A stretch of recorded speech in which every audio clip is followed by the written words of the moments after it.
We are coming to you with all the important updates today, running up to the swearing-in ceremony this evening. I'm Afrida Rahman Ali. Let's begin by telling you that the nation is now all set to witness the swearing-in ceremony of Narendra Modi as the Prime Minister of India for the second time. Several world dignitaries are special guests on the occasion. Leaders across party lines, including arch rivals UPA Chairperson Sonia Gandhi and Congress President Rahul Gandhi, will be attending the ceremony. NDA leaders and BJP chief ministers are among others who will attend this grand ceremony, which is going to be held in the forecourt of the Rashtrapati Bhawan at 7 p.m. this evening. Among the exceptions, however, is West Bengal Chief Minister Mamata Banerjee, and she, of course, in last minute decided not to attend the ceremony over what she says are false allegations of political murders in the state of West Bengal.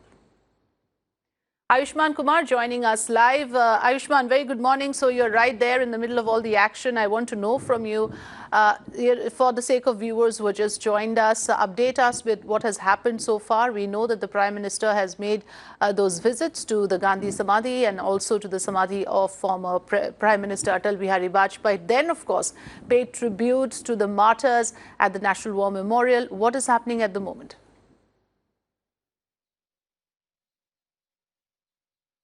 Well, right now the Prime Minister has left after visiting these places which you mentioned, and it is being expected that the key leaders from the BJP are likely to pay a visit to the Prime Minister, and we are exactly 11 hours away from the swearing in, which will see a gathering of 8,000 people, probably the largest in the history of Rashtrapati Bhawan.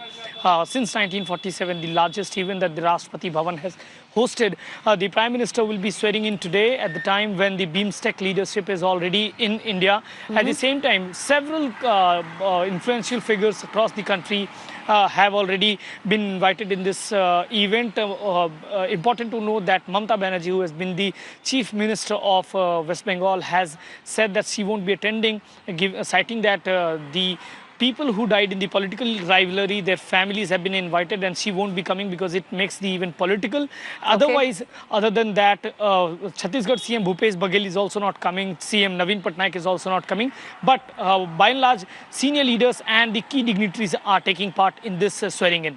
Yes, of course, there are several talking points, Ayushman, around who is attending and who is not attending. We'll get to that. Stay on with us. Well, ahead of the swearing-in ceremony, Narendra Modi visited Rajghat to pay his respects to Mahatma Gandhi. Prime Minister-elect Narendra Modi also paid his respects to late PM Atal Bihari Vajpayee at the Atal Samadhi Sthal. He was accompanied by several top BJP leaders, including party chief Amit Shah at the venue. So, Ayushman, so here we have Prime Minister-elect Narendra Modi also sending out messages with all these important visits that he has made, especially the visit to the National War Memorial, where he paid respect to the martyrs. So they're sending out a very strong signal that before he starts his term, again, as the Prime Minister of this country, he has not forgotten the soldiers. So that message, again, brings to light the entire nationalism debate, which the nationalism issue, which in fact helped the BJP to a huge extent.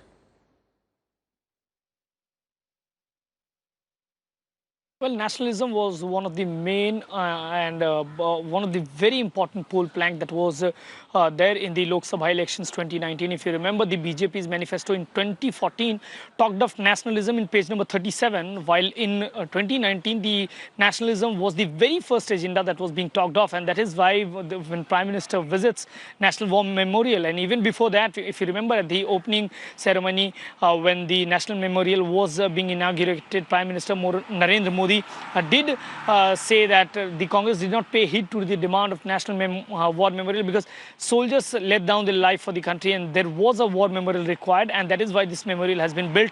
Today, the visit of Prime Minister is significant because the Prime Minister has visited Atal Bihari Vajpayee's Sthal as well as Rajghat, and then he visits War Memorial. That clearly says what is going to be the agenda of the government.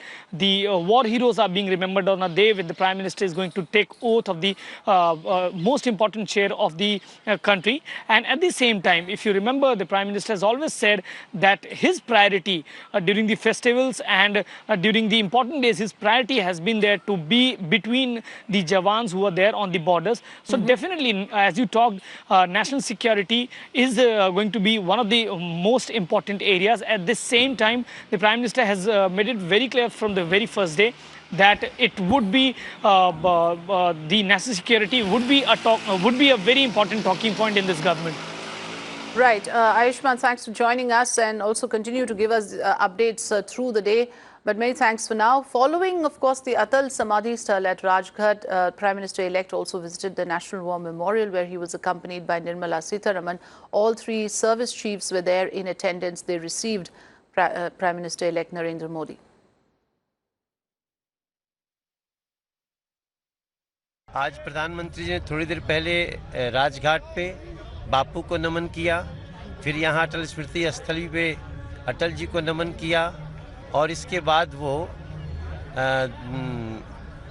और भी कई ऐसे महत्वपूर्ण कुछ स्थान को, महत्वपूर्ण कुछ ऐतिहासिक शख्सियतों को याद करते हुए वो शाम को शपथ लेंगे। सर, ममता बनर्जी नहीं आने वाली हैं? आना भी नहीं चाहिए उनको। क्या आपको आशा है कि आप भी शायद कैबिनेट में वोट लेंगे आज? नो, ऐसा कुछ नहीं। मैं खुश हूँ, सांसद बन के ही खुश हूँ और मैं बस इसी में सेवा कर लूँ अच्छे से और वही निभा लूँ, मेरे लिए बहुत अच्छी बात रहेगी। सर, आज ममता बनर्जी ने मना किया है कि वो नहीं आएंगी स्वेरिंग इन सेरेमनी को, इसको कैसे देखते हैं? ये तो मैं कहूँगा ये कहते हैं ना, जहालत कहें या क्या कहें, हार हो गई। अब आप पूरा देश मोदी जी के साथ है, आपको साथ देना चाहिए। एक नई सरकार, एक शक्तिशाली सरकार एक बार फिर मोदी जी की बन रही है, उसमें सबको सम्मिलित होना, देश का हिस्सा है। वो ऐसे जाहिर कर रही हैं कि देश का कोई अलग हिस्सा है, उनको आना चाहिए। और मोदी जी के इस खुशी में, देश की इस खुशी में क्योंकि पूरा विश्व आज देखेगा, इतनी बड़ी सेरेमनी होने जा रही, प्रधानमंत्री एक बार फिर इतने शक्ति के साथ आ रहा है, इसमें नहीं आना ही उनका नुकसान है। If you don't remember your martyrs, you'll not be able to remember the sacrifices they've made for the nation. Sir, कौन आया सर आपके पास में? The NDA, you know, what significance does this place hold for you? Very important because he was the one who was the tallest leader who started the NDA, and I think whatever he has said is what is holding NDA together. Will you be taking oaths today? Received a phone call yet, probably in the last few hours. So will you be taking oaths? Will you be taking oaths today, sir, along with the Prime Minister? I've got no clue. You've got no clue yet. All right. राष्ट्रवाद की सार्थक पहचान उन्होंने की, इसलिए उनको शत नमन और उनके समाधि स्थल पर आकर हमेशा हमें नई ऊर्जा और प्रेरणा मिलती है। Well, with nearly 8,000 guests expected to attend the swearing-in at the Rashtrapati Bhawan, the occasion is being seen as the biggest ever event at the President's house. And it's not only the grand arrangements, but the snacks and the dinner menu is already creating a buzz. On the menu are snacks which include items of paneer, samosas and sweets for the guests. Later, Rashtrapati Bhawan's kitchen speciality, the dal raisina, that takes 2 days to be cooked, will be served to the foreign delegates in a dinner hosted by President Ram Nath Kovind after the function is over. So all these inputs coming in on the arrangements and the kind of things that are going to be on the offer for the dinner that is going to be a grand one, because remember, foreign dignitaries are attending the ceremony. Among them, of course, like you see on your screens, important leaders from across the world attending this ceremony. Let me go across to Srinjoy Chaudhary, who's going to talk us through those important details. Srinjoy, a lot is being talked about the world leaders attending the ceremony. Mohammad Abdul Hamid, President of Bangladesh, Maithripala Sirisena of Sri Lanka. So the immediate neighbors have been included, but the exclusion is what is making a lot of buzz, and that is, of course, of Pakistan. Well, it's perfectly reasonable to assume that Narendra Modi would leave out Pakistan. And initially, let's not forget, 5 years ago, he had invited all the SAARC countries, and Pakistan was one of them. In fact, there was a good meeting with Nawaz Sharif. Let's also not forget that Narendra Modi actually went to Lahore. But right after that, perhaps a week from there, you had Pathankot. And since then, relations have steadily worsened. And then you, of course, had Pulwama. And after Pulwama, you had Balakot. And after Balakot, you had the Pakistani Air Force attacking Indian military installations. So it is hard to imagine that Pakistan would be invited. Naturally, this time, Narendra Modi and the government has changed the structure of invitations. Instead of SAARC, he has invited BIMSTEC countries. Yes. And basically, BIMSTEC takes in almost every SAARC country. Almost every SAARC country, I would say. Nepal is there, Bhutan is there, Sri Lanka is there, Bangladesh is there. So you have 4 of the very important SAARC countries there. 1 or 2 are left out. Maldives is left out. Well, Prime Minister is making a special trip to the Maldives after a week or so. He's probably going on the 8th and staying overnight. So that too is taken care of. The important point to note is that all the BIMSTEC countries have accepted the invitation. Sure, Sheikh Hasina is out of the country, but President of Bangladesh, Mr. Abdul Hamid, is coming. And Sheikh Hasina herself could be coming on the 8th. So that is there. Then you have the President of Burma coming. Though Aung San Suu Kyi is in Prague at the moment. You have Prime Ministers of Nepal and Bhutan coming, a special envoy from Thailand coming, President Sirisena of Sri Lanka coming. So everyone is coming and they all have accepted the invitation. So it is a sign that India has extremely good relations in the neighborhood. Pakistan, of course, is the big exception and with very good reasons. Right, and among the national dignitaries, among the prominent attendees, Srinjoy, of course, both the Congress president and the UPA chairperson Sonia Gandhi is attending the ceremony. Perhaps that is also a part of the protocol. And we heard someone like Ghulam Nabi Azad saying that on the field, of course, there are these 2 ideologies, but when it comes to the oath taking, it is the Prime Minister of the country and not of any particular party. So do you think that messaging is also extremely important for the country? That is expected, because even the Congress party knows that, look, it was an election and one party has won the election very convincingly, of course, another has lost. But at the end of the day, it is the Prime Minister of India, and very, very naturally, you would expect the opposition party to attend the swearing-in of the Prime Minister of India. The Congress party, if it had won, would have expected the BJP to attend the swearing-in swearing-in ceremony. So it is the right thing to do, to attend the swearing-in ceremony, and it's a good thing that they are coming. Several other opposition leaders are not coming, but quite a number are coming as well. Yes, and then let's talk about the regional leaders as well. So again, this is important. Even though we saw Naveen Patnaik, extending his support to Prime Minister Modi, he is not attending the ceremony.